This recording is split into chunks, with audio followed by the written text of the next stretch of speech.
Assalamualaikum warahmatullahi wabarakatuh. Halo, apa kabar Bapak Ibu guru yang hebat? Perkenalkan, saya Yuliesta Arofati, calon guru penggerak Angkatan 7 dari SMK Negeri 1 Jenar, Sragen. Izinkan saya untuk memaparkan hasil aksi nyata saya, modul 1.4 Budaya Positif. Perkenalkan, beliau berdua adalah fasilitator dan pengajar praktik saya dalam pendidikan guru penggerak, yaitu Bapak Imam Sukamto sebagai fasilitator dan Bapak Karsi sebagai pengajar praktik. Berikut ini merupakan rancangan tindakan untuk aksi nyata saya.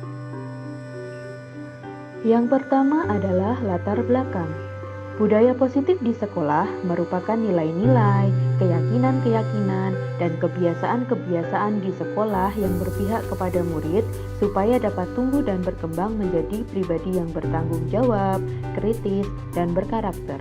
Dalam hal ini, sekolah merupakan institusi yang berperan penting dalam pembentukan karakter murid sebagaimana tujuan pendidikan, yakni mewujudkan pelajar Indonesia yang memiliki profil pelajar Pancasila.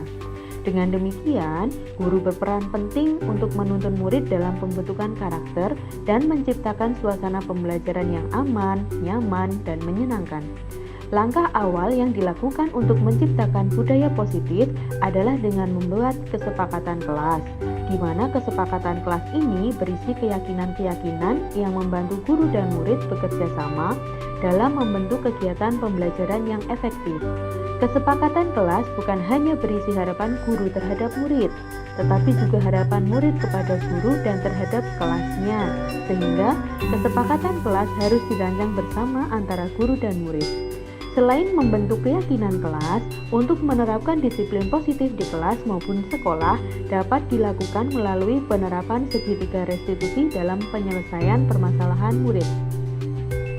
Untuk menciptakan budaya positif sekolah, perlu adanya kolaborasi antara pihak sekolah, masyarakat, dan pemerintah. Hal tersebut membutuhkan waktu yang cukup lama untuk menciptakan budaya positif di sekolah. Namun, tetap harus dimulai dari sekarang, terutama pada awal semester genap tahun pelajaran 2022-2023. Yang kedua adalah tujuan. Tujuan dari aksi nyata ini adalah menumbuhkan disiplin positif bagi murid di kelas maupun sekolah melalui keyakinan kelas dan penerapan segitiga restitusi dalam penyelesaian masalah. Berikutnya adalah tolok ukur. Yang pertama adalah terbentuknya keyakinan kelas melalui kegiatan kesepakatan kelas masing-masing kelas dalam bentuk poster atau media lain. Yang kedua, murid dan guru konsisten dalam menjalankan keyakinan kelas yang sudah disepakati. Yang ketiga, guru dapat menerapkan segitiga restitusi dalam menangani permasalahan murid di sekolah. Yang keempat, permasalahan murid seperti pelanggaran disiplin mengalami penurunan. Lini masa tindakan yang dilakukan. Pertama, membuat perencanaan kegiatan yang akan saya lakukan dalam tindakan aksi nyata yang di dalamnya berisi pembuatan materi tentang budaya positif untuk presentasi. Saya lakukan sekitar tanggal 26 sampai dengan 30 Desember tahun 2022. Yang kedua, mengkomunikasikan perencanaan kepada Kepala Sekolah Bapak MC Yunanta Besar SPD MPD. Hal ini juga saya lakukan untuk mendapat masukan dari Kepala Sekolah terhadap perencanaan yang saya buat pada tanggal 2 Januari 2022. Lini masa tindakan yang dilakukan yang ketiga adalah melakukan konsultasi dengan Wakil Kepala Sekolah Bidang Kurikulum, Bapak Heru Setiawan ST-Eskom terkait waktu pelaksanaan diseminasi budaya positif di sekolah pada tanggal 9 Januari 2022. Kemudian lini masa tindakan yang dilakukan yang keempat adalah melaksanakan tindakan aksi nyata berupa presentasi atau sosialisasi mengenai budaya positif dan melaksanakan kegiatan dalam pembuatan kesepakatan kelas bersama murid. Saya lakukan pada tanggal 19 Januari tahun 2022. Lini masa tindakan yang saya lakukan yang terakhir adalah melakukan evaluasi dan refleksi. Saya merefleksi dari hasil evaluasi ini dan memperbaikinya supaya lebih baik di kemudian hari. Daya dukung. Stakeholder, dalam hal ini dukungan dari kepala sekolah maupun rekan sejawat guru diperlukan melalui koordinasi, supaya penerapan budaya positif dapat berjalan sesuai dengan rencana. Berikutnya alat dan bahan. Media yang digunakan dalam tindakan aksi nyata ini nantinya akan memudahkan dalam penyampaian materi kesepakatan kelas ataupun hal-hal yang berkaitan dengan budaya positif. Media ini dapat berupa sticky notes, krayon, kertas berwarna, spidol, dan lain-lain. Berikut adalah dokumentasi aksi nyata. Modul 1.4 Budaya Positif Membentuk Keyakinan Kelas.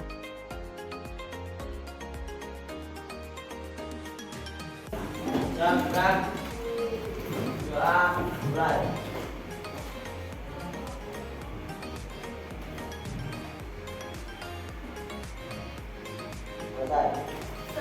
pagi. Assalamualaikum warahmatullahi wabarakatuh.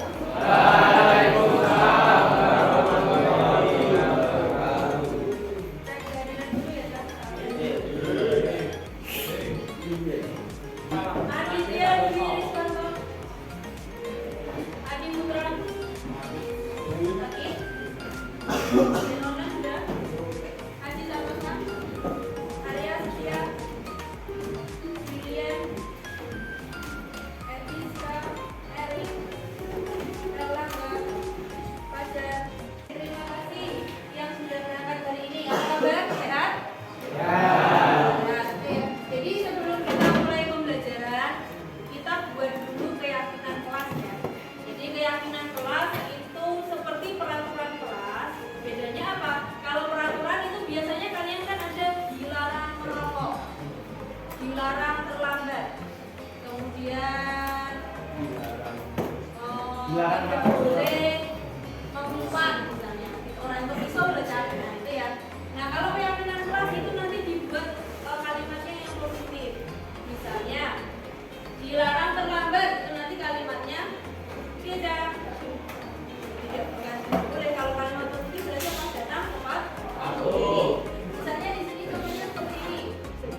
Kemudian berarti kita tulis dulu ya, Cak. Yang pertama, kalau menghormati guru atau teman, kita bisa pakai kalimat yang lebih simpel lagi, Bi. Saling menghormati.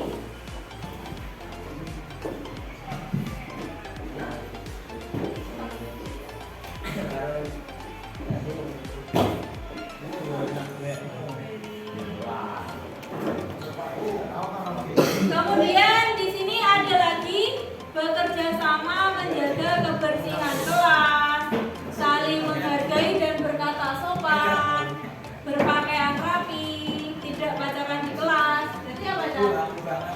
Kalau kalimatnya apa berarti, Cak? Apa tadi? Bekerja sama berarti tulis aja bekerja sama. Terus ada lagi tadi apa, sopan, santun. Terus apa lagi? Berpakaian rapi. Ini ada bertanggung jawab, jujur, saling tolong menolong.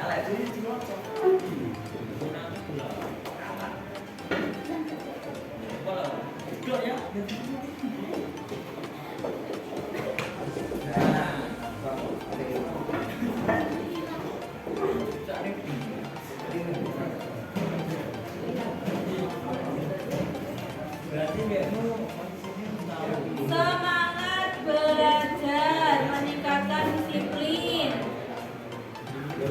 Seperti kebersihan.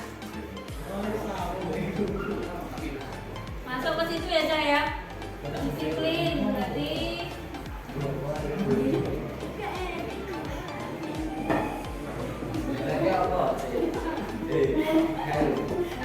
kemudian apa lagi di sini ada dilarang menggunakan narkoba. Berarti apa, Cak? Kalau dilarang merokok, dilarang menggunakan narkoba, itu bisa disebutkan sebagai apa? Menjaga kesehatan. Terus apa lagi? Dilarang menggunakan masker saat pelajaran. John, apa John? John, apa John? John Putra. Kenapa ini kok tidak boleh pakai masker saat pelajaran? Tidak konsisten dengan yang ditulis ya. Copot John. Mengerjakan tugas tepat waktu. Berarti kedua belajar disiplin. Kemudian di sini berani bertanggung jawab. Tidak diperbolehkan bermain handphone saat jam pelajaran. Berarti apa, Cak? Disiplin. Kemudian bertanggung jawab juga. Kemudian menghormati guru tadi sudah. Oh, nek gurune ulang praktekke. Sopo rahasia? Iya. Kemudian menghormati orang lain tadi sudah. Mari piket. Berarti kalau piket berarti menjaga apa? Menjaga.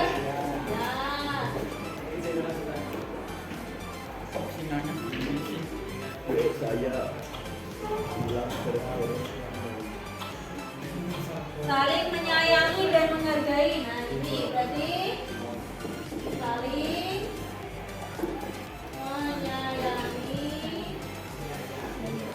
dan menghargai. Betul ya? Artinya apa? Kalau saling menyayangi dan menghargai, kita tidak akan menyakiti orang lain, tidak akan orang jawabannya dolimi kancane, tidak akan memukul, ya kan? Kalau kita sayang dengan teman kita tidak akan melakukan bullying. Oke ya, lanjut. Lanjut, kemudian introspeksi diri. Ini siapa lagi tulisannya?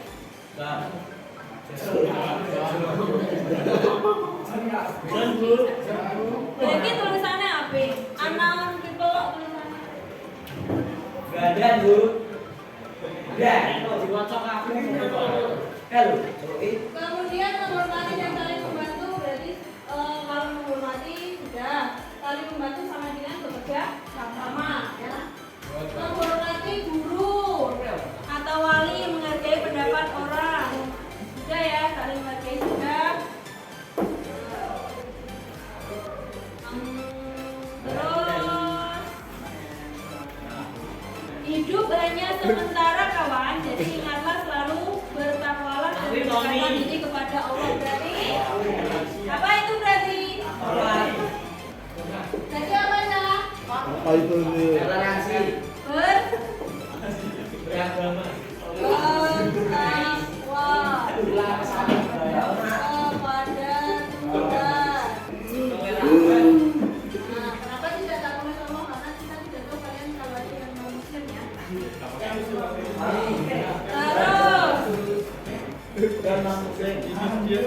Tolong guys, podo gede, ojo ece-ecenan.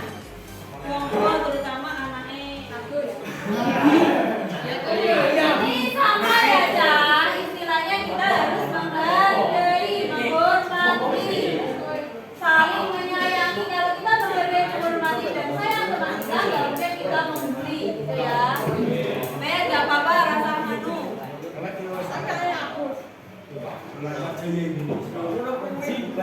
Teruslah berbuat sesuatu hatimu, suka hatimu karena hidup hanya sekali, tidak diulangi lagi. Berarti apa itu? Dia mengapai masjid. Jadi lebih ke menikmati hidup ya, tetapi tetap harus dengan nilai-nilai ini. Menjaga kebersihan sudah, menghormati guru saat sedang mengajar sudah. Sholat tepat waktu bisa masuk ke sini ya, poin 11 ya. Kemudian menghormati bapak ibu guru, menjaga kesehatan sholat tepat waktu sudah.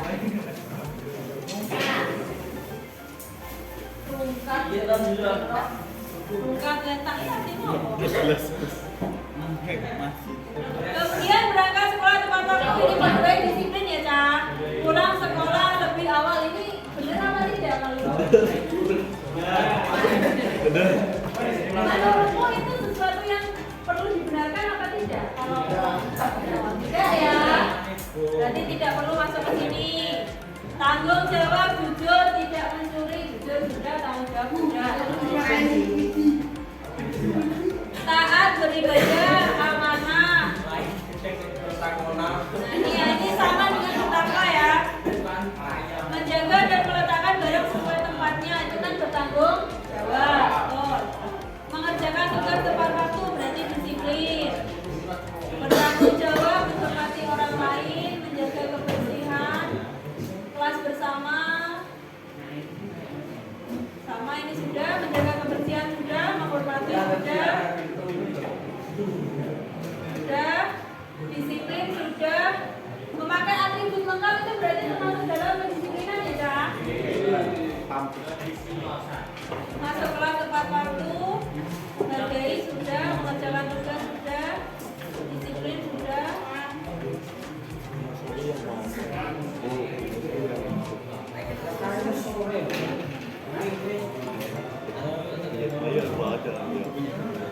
Dilarang menulis sudah, melaksanakan piket sudah. Udah semua. Buat cepat. Budayakan 5M. Apa itu?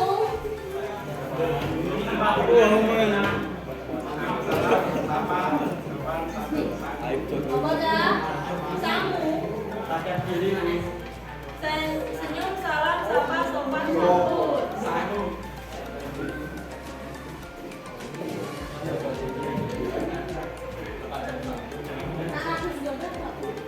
Oke ya, sudah. Silakan kalian baca hasil kesimpulan keyakinan kelas yang telah kalian tulis. Ada 12 poin. Ada yang tidak setuju dengan keyakinan kelas ini?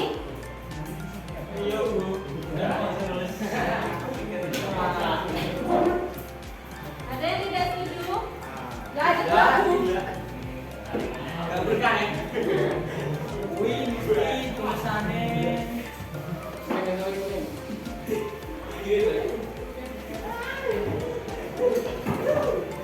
Kalau sudah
Terima kasih atas kesempatan yang diberikan kepada saya untuk menyampaikan aksi nyata modul 1.4 mewujudkan budaya positif di SMK Negeri 1 Jenar melalui komunitas transisi.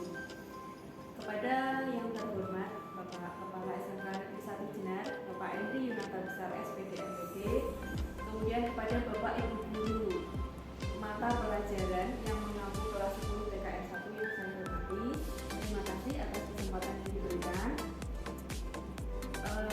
Di sini saya ingin berbagi. Saya ingin menyampaikan apa yang telah saya pelajari selama 2 bulan mengikuti program guru penggerak angkatan 7. Di sini ada modul 1.4 di mana di situ terdapat materi budaya positif. Jadi harapannya kami atau kita dapat mewujudkan budaya positif di SMK Negeri 1 Jenar melalui komunitas praktisi. Nah, di sini kita membangun komunitas praktisi sebagai komunitas guru-guru yang mengajar di kelas 10 TKR 1. Sebelumnya Bapak Ibu sudah tahu ya, saya Yuni Sanarapati. Di sini saya mengajar proyek ilmu pengetahuan alam dan sosial. Nah, di sini letak sekolah kita. Jadi sekolah kita berada di Kecamatan Jenar, di Desa Dawung. Di sini ya, berada di Jalan Tangan Banjurat, kilometer 80, Kecamatan Jenar, Kabupaten Klaten, Jawa Tengah. Operasinya. Kemudian, nah, seperti yang sudah saya sampaikan tadi, budaya positif. Sebenarnya apakah budaya positif itu?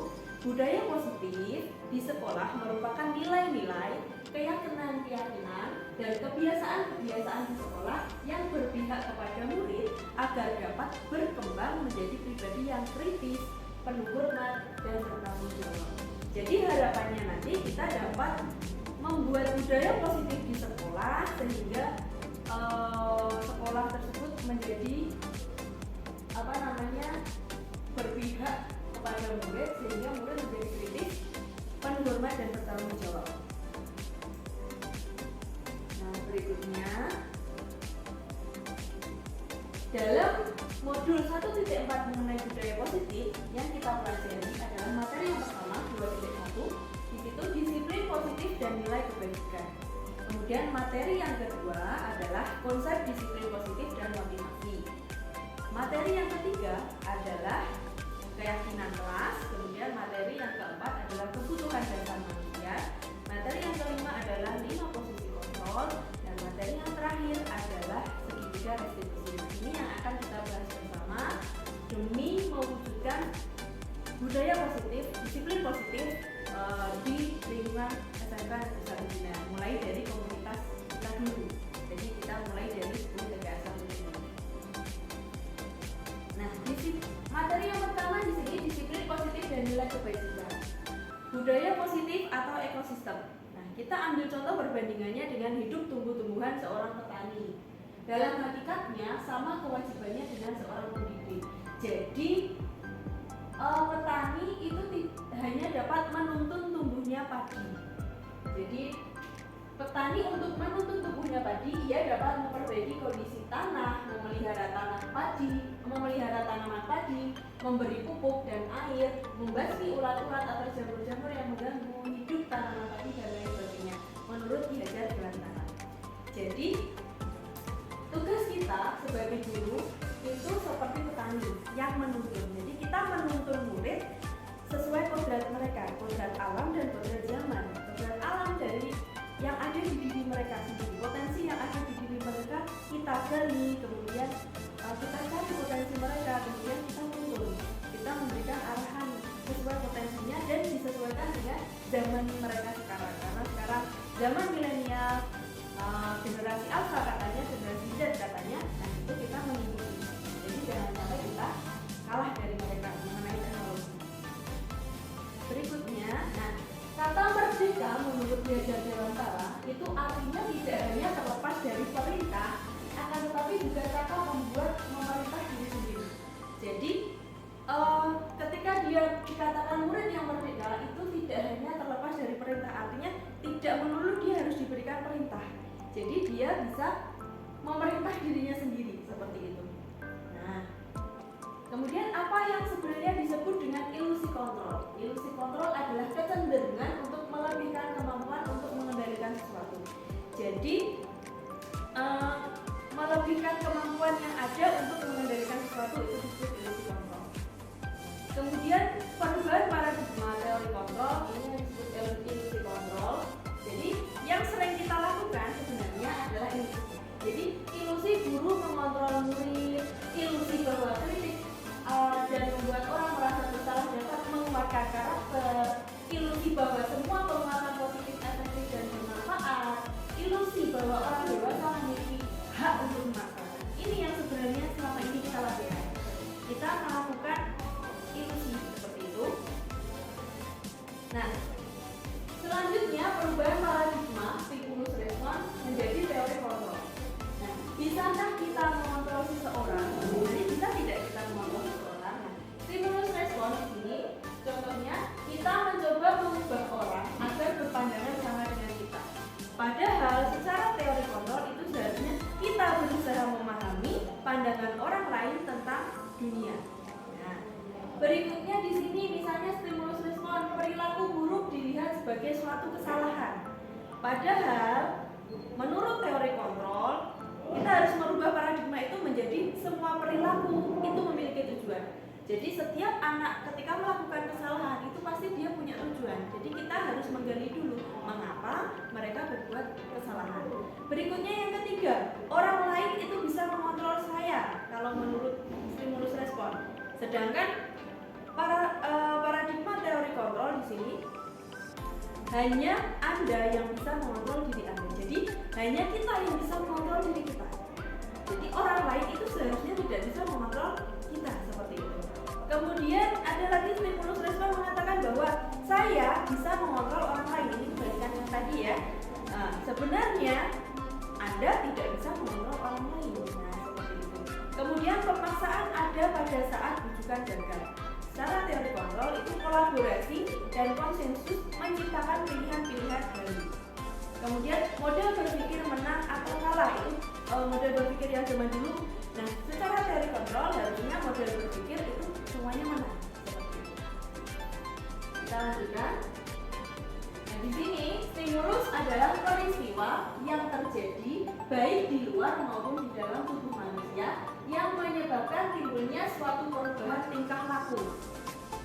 Jadi stimulus itu ada dari diri sendiri maupun dari luar untuk timbulnya perubahan tingkah laku. Kemudian respon, jadi adanya stimulus kemudian ada respon. Respon itu adalah perubahan yang disebabkan oleh adanya stimulus tadi. Nah, untuk materi yang kedua, adalah konsep disiplin positif dan motivasi.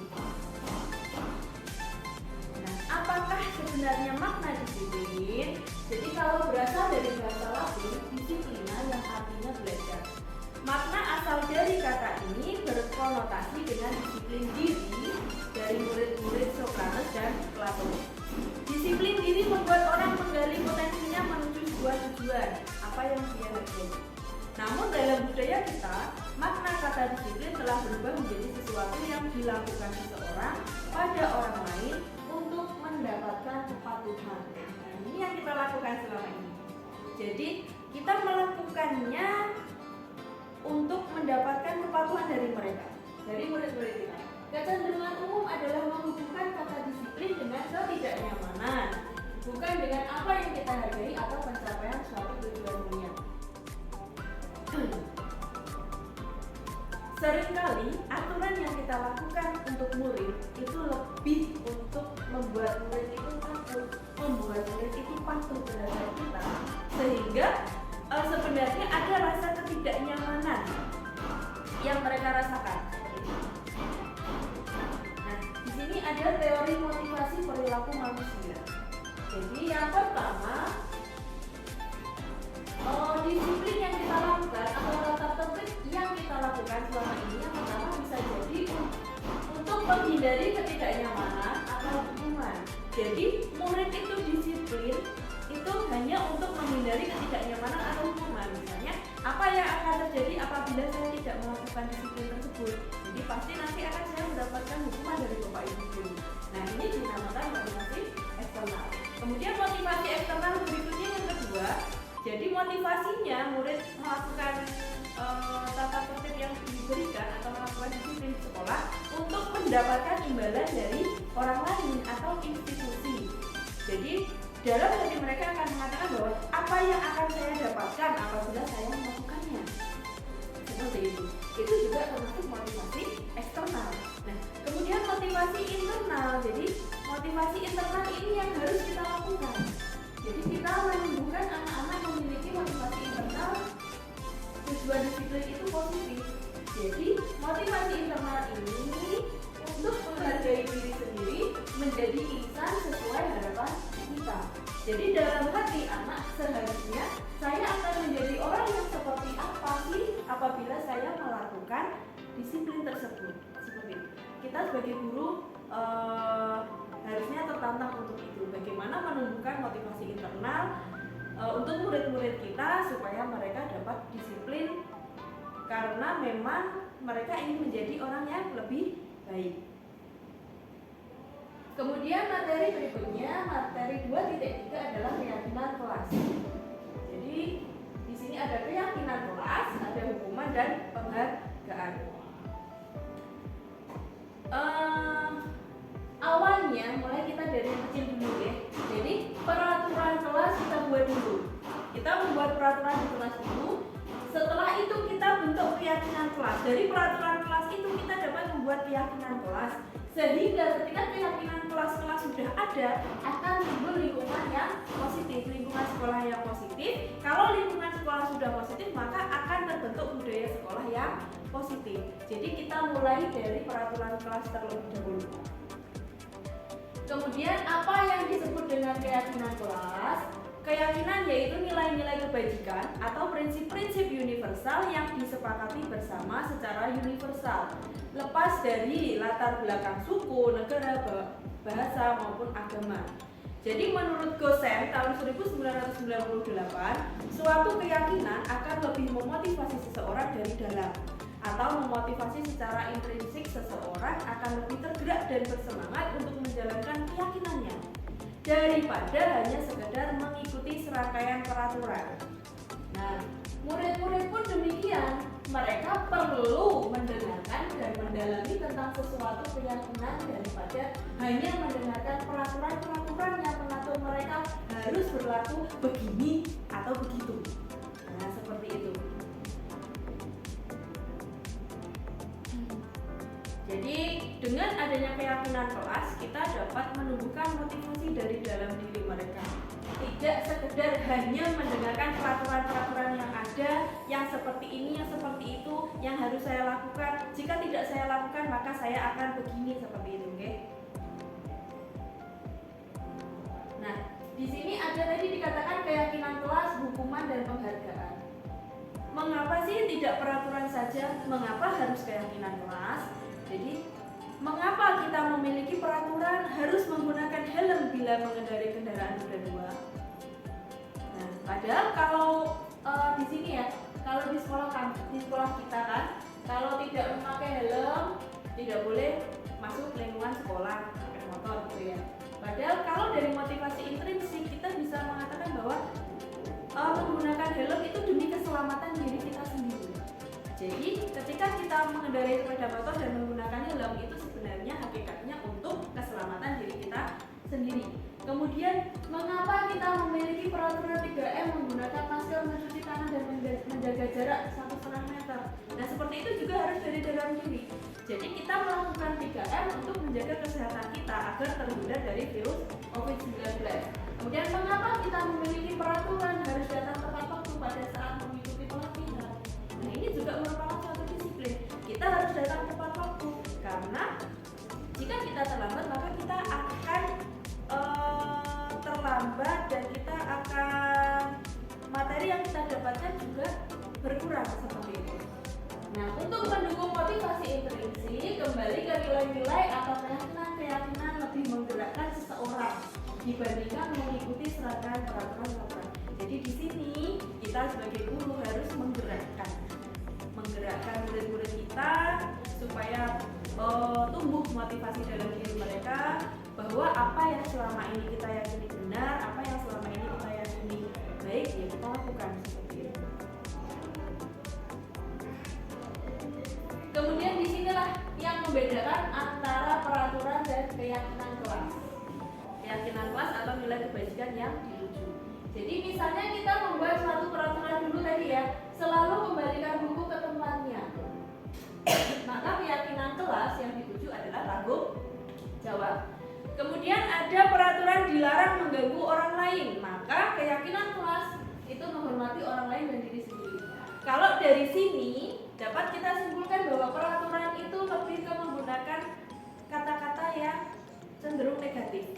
Kalau keyakinan kelas cenderung mengambil kata-kata yang positif. Contoh berikutnya lagi, misalnya hadir di sekolah 15 menit sebelum pembelajaran dimulai.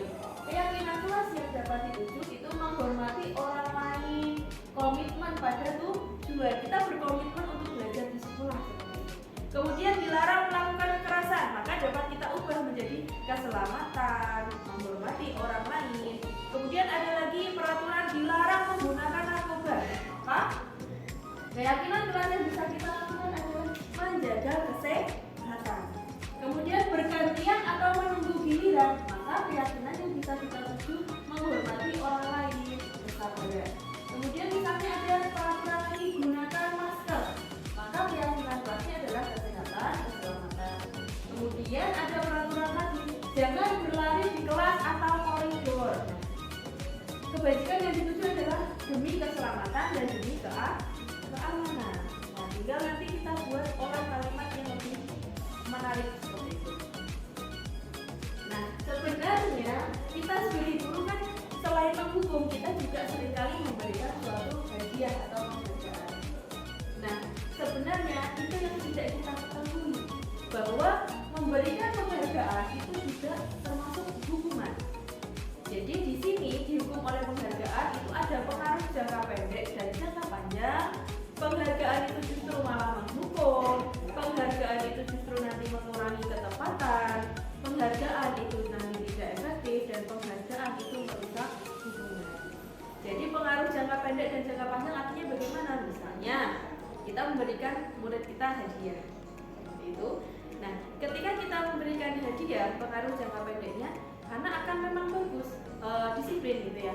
Tetapi akhirnya dia akan kini aku mau disiplin, besok aku dapat hadiah dari bapak ibu guru. Kemudian penghargaan pada jangka panjang. Nah, anak-anak itu akan cenderung melakukan sesuatu jika mendapatkan hadiah.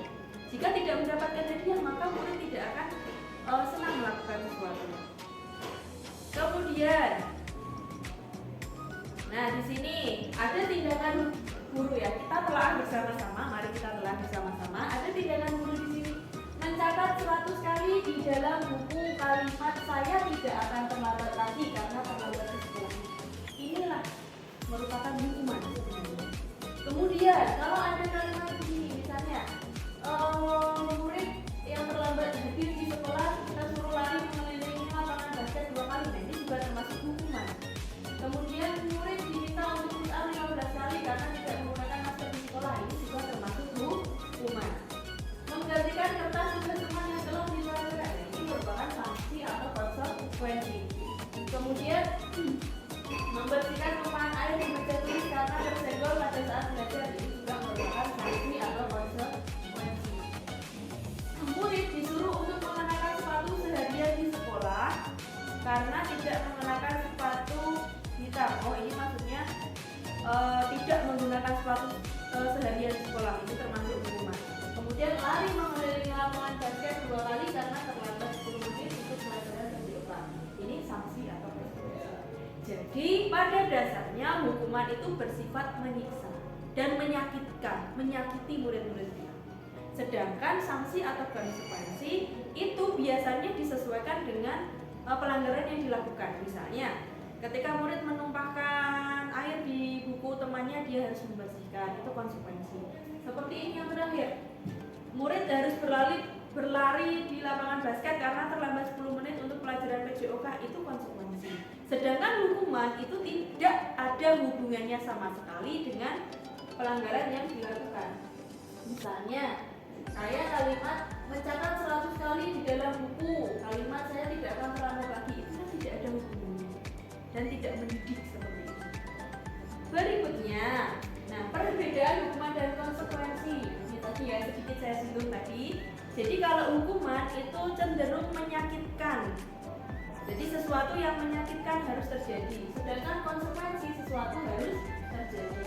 Kemudian kalau hukuman membuat anak sakit. Jadi sakit baik itu secara perasaan, secara hati maupun secara fisik untuk jangka waktu yang lama.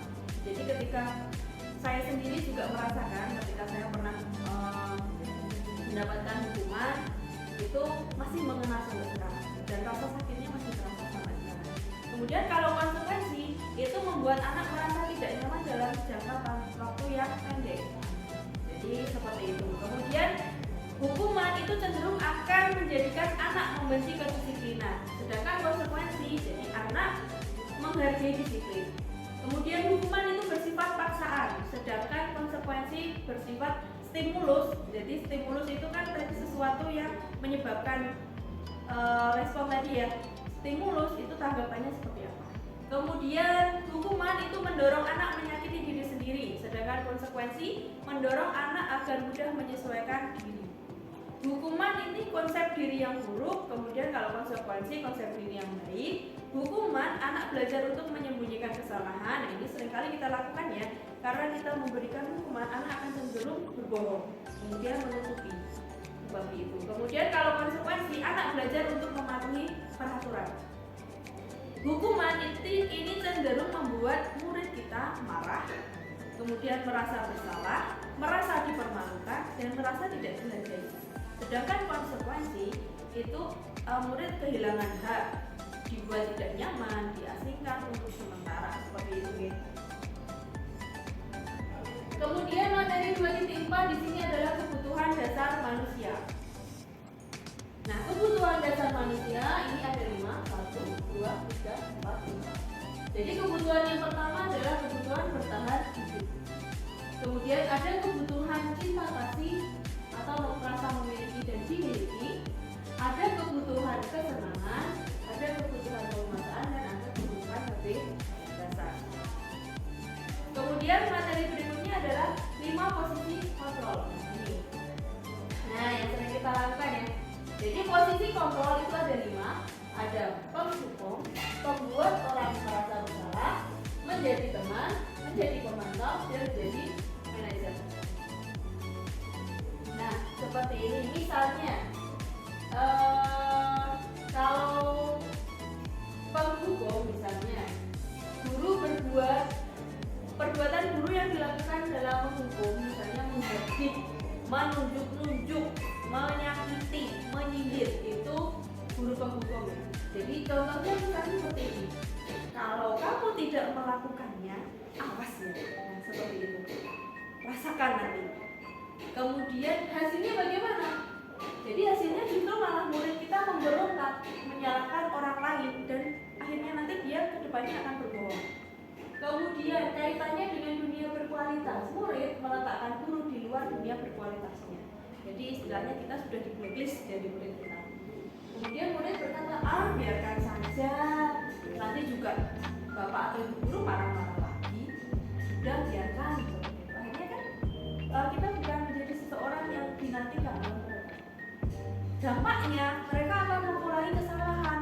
Wong ya, ketika saya salah seperti ini juga nanti paling dihukum begini, nggak apa-apa. Nah, kemudian posisi kontrol yang kedua adalah membuat orang merasa bersalah. Biasanya guru akan berceramah dan mengatakan bahwa seharusnya kamu jangan seperti itu. Kemudian ibu kecewa sama kamu kalau kamu seperti ini. Apa kamu tidak kasihan sama orang tuamu yang sudah bersusah payah mencari uang dan seterusnya. Jadi guru cenderung berbicara yang lembut dan memelas. Jadi guru berkata begini, kamu seharusnya sudah tahu ibu lelah sekali mengatakannya, ibu stres seperti itu ya. Jadi kita cenderung untuk mencari belas kasihan dari murid kita. Jadi hasilnya murid akan menyembunyikan apa yang telah dia lakukan dan menyangkal dan berbohong. Kemudian kaitan dengan dunia berkualitas, murid meletakkan guru di dalam dunianya karena merasa bahwa murid juga ikut bertanggung jawab atas apa yang terjadi dengan gurunya. Sehingga murid akan berkata, maafkan saya Bu, maafkan saya Pak, seperti itu. Dampaknya murid akan merasa rendah diri. Nah, kemudian posisi yang ketiga adalah teman. Jadi guru membuatkan alasan-alasan untuk muridnya. Jadi ketika murid melakukan kesalahan, guru mencarikan alasan. Dan biasanya dia akan berkata, ayolah, lakukan demi ibu, lakukan demi bapak, kamu pasti bisa. Masa kamu tidak mau? Ingat tidak, ibu pernah bantu kamu begini begitu dan seterusnya. Nah, itu dimana posisi kita sebagai teman. Akhirnya hasilnya murid akan selalu bergantung kepada kita, dan dia akan merasa bahwa nggak apa-apa melakukan kesalahan, nanti juga dibelain sama bu ini, sama bapak ini, gitu ya. Nah, kaitannya dengan dunia berkualitas, murid meletakkan guru sebagai orang yang sangat penting karena merasa selalu ditolong sama bapak ibu guru. Murid berkata, saya pikir bapak atau ibu teman saya, ternyata begitu. Nah, dampaknya murid menjadi lemah, tidak mandiri dan selalu bergantung. Kemudian posisi yang keempat adalah posisi pemantau. Jadi kalau pemantau itu guru cenderung menghitung dan mengukur. Nah, seringkali guru akan bilang, apa peraturannya? Kamu melanggar peraturan yang mana? Gitu ya. Jadi hasilnya murid menyesuaikan diri dan merasa bahwa dia diawasi. Kaitannya murid meletakkan guru peraturan dan hukum di dunia berkualitas. Kemudian murid akan berkata, berapa banyak bintang yang saya harus peroleh, berapa halaman yang harus saya tulis. Dia akan selalu begitu ketika membuat kesalahan atau membuat suatu kebaikan. Dampaknya menitik beratkan pada sanksi atau hadiah untuk dirinya. Jadi dia menganggap bahwa sanksi atau hadiah itu sebagai suatu reward ya, sebagai sesuatu dampak dari apa yang dilakukan. Ketika saya melakukan suatu kebajikan, saya akan dapat reward, dapat hadiah.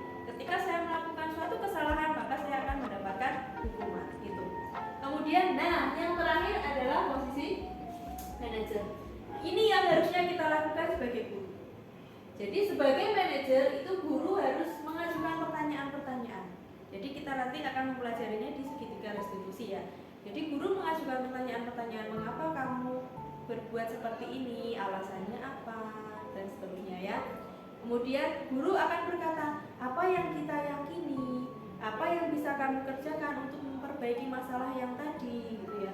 Kemudian hasilnya menguatkan pribadi murid. Murid itu meletakkan dirinya sebagai individu yang positif dalam dunia berkualitas. Kemudian murid akan berkata, bagaimana sih caranya saya bisa memperbaiki keadaan yang sudah terlanjur memburuk seperti itu. Dampaknya pada murid dapat mengevaluasi diri bagaimana cara memperbaiki diri.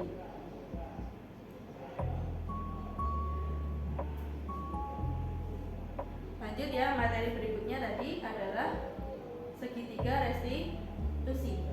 Nih. Nah, tadi sebagai manajer kita harus melakukan segitiga restitusi untuk mengatasi permasalahan yang ada. Jadi apa itu restitusi? Restitusi adalah proses menciptakan kondisi bagi murid untuk memperbaiki kesalahan mereka, sehingga mereka bisa kembali pada kelompok mereka dengan karakter yang lebih kuat. Jadi murid diajak untuk mengevaluasi dirinya, bagaimana apa yang dia lakukan, bagaimana cara memperbaiki yang telah dia lakukan tadi. Nah, 9 ciri-ciri restitusi. Yang pertama, bukan untuk menebus kesalahan, namun untuk belajar dari kesalahan. Jadi anak atau murid itu tidak menebus kesalahan, tapi belajar dari kesalahan yang telah dia lakukan. Kemudian yang kedua, memperbaiki hubungan. Yang ketiga, tawaran, jadi bukan paksaan. Yang keempat, menuntun untuk melihat di dalam diri. Sebenarnya potensi apa yang ada di dalam diri. Kemudian yang kelima, mencari kebutuhan dasar yang mendasari tindakan. Yang keenam, restitusi diri adalah cara yang paling baik untuk memperbaiki diri. Yang ketujuh, restitusi fokus pada karakter, bukan tindakan. Kedelapan, restitusi fokus pada ini, solusi. Kemudian restitusi mengembalikan murid yang berbuat salah pada pokoknya. Di sini segitiga restitusi ada tiga sisi ya. Nah, jadi menanyakan keyakinan, menstabilkan identitas, dan validasi tindakan yang salah. Jadi yang pertama kita lakukan adalah validasi tindakan yang salah terlebih dahulu. Jadi contohnya seperti ini, kamu tentu punya alasan mengapa melakukan itu. Adakah cara yang lebih efektif untuk mendapatkan apa yang kamu butuhkan? Selanjutnya kita stabilkan identitasnya. Jadi kita akan mengatakan bahwa setiap orang pasti pernah melakukan kesalahan. Ibu juga pernah melakukan kesalahan. Kamu bukan satu-satunya yang pernah melakukannya. Kemudian menanyakan keyakinan dan nilai-nilai apa yang telah kita sepakati. Kamu ingin menjadi orang yang seperti apa? Contohnya di sini ya, menstabilkan identitas. Untuk membuat anak yang merasa gagal karena berbuat salah menjadi positif terhadap dirinya, kita sebagai guru dapat berkata seperti ini. Berbuat salah itu hal yang manusiawi. Tidak ada manusia yang sempurna. Bapak Ibu juga pernah melakukan kesalahan. Kita pasti bisa menyelesaikan permasalahan ini. Bapak atau Ibu tidak tertarik untuk mencari tahu siapa yang benar, siapa yang salah. Jadi Bapak dan Ibu itu tertarik untuk menyelesaikan masalah. Nah, jika kamu menyalahkan dirimu sendiri terus-menerus, apakah kamu bersikap baik pada dirimu sendiri? Tidak kan? Seperti itu ya. Kemudian yang kedua tadi ya, validasi tindakan yang salah. Jadi membantu siswa mengenali basic need atau kebutuhan yang ingin dipenuhinya ketika melakukan kesalahan. Pada dasarnya setiap tindakan manusia tujuannya adalah memenuhi basic needs. Apakah itu power, freedom, love, belonging, fun, and survival. Guru akan berkata, kamu bisa saja kan melakukan hal yang lebih buruk, tapi kamu tidak melakukannya kan? Kamu pasti punya alasan mengapa melakukannya. Apa yang penting bagi kamu? Kamu boleh tetap berusaha menjaga sikap itu, tapi tambahkan sikap yang lain, yang baru. Maukah kamu belajar cara lain untuk mendapatkan yang kamu butuhkan tanpa harus memukul? Apakah kamu bisa melakukan dengan lebih baik besok lagi? Kemudian sisi yang ketiga menanyakan keyakinan. Jadi siswa melihat kesalahannya dihubungkan dengan norma sosial dan nilai-nilai yang mendasari manusia berinteraksi dengan orang lain. Guru cenderung akan berkata, apa nilai yang kita percaya di kelas atau sekolah kita? Nilai-nilai universal apa yang telah kita sepakati? Kelas ideal itu yang seperti apa sih? Kamu ingin jadi anak yang seperti apa? Apa yang kamu rasakan ketika kamu melakukan itu? Kamu menjadi orang yang seperti apa? Seperti itu. Nah, seperti itu pemaparan yang saya sampaikan. Jika banyak kurang saya mohon maaf. Jadi setelah ini kita buka termin diskusinya mengenai permasalahan di kelas 10 TKR 1. Oke. Jika ada pertanyaan monggo silahkan. Jadi intinya begini, di kelas 10 TKR 1 permasalahan Bapak Ibu apa? Misalnya dengan mengalami anak tri atau pri yang bagaimana sifatnya seperti itu. Siapa tahu nanti di kelas Bapak Ibu yang lain ternyata murid kita yang satu ini aktif kok, tidak seperti itu. Nah, kita akan mendiskusikannya. Oke.